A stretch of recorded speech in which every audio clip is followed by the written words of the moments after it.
तो opposition leader Shahbaz शरीफ को आज नैब लाहौर में पेशी के मौके पर गिरफ्तार किया जा सकता है। आमदन से ज़ायद असासा केस में चेयरमैन नैब की मंजूरी के बाद शहबाज शरीफ की गिरफ्तारी अमल में लाई जा सकती है।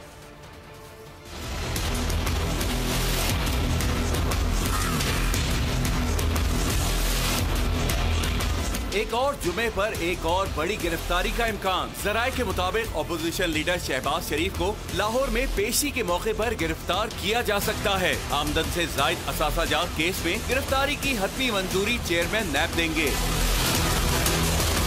नैब कवानीन के मुताबिक शवाहिद की मौजूदगी पर किसी भी शख्स को गिरफ्तार किया जा सकता है। अगर अपोजिशन लीडर को आज गिरफ्तार कर लिया गया तो स्पीकर कौमी असेंबली असद कैसर को भी ज़ाब्ते के मुताबिक फौरी तौर पर आगाह कर दिया जाएगा। नून लीग के सदर शहबाज शरीफ ने अपनी कानूनी टीम से मुशावरत के बाद लाहौर हाईकोर्ट से अबूरी जमानत कराए बगैर ही नैब के सामने पेश होने का फैसला किया है।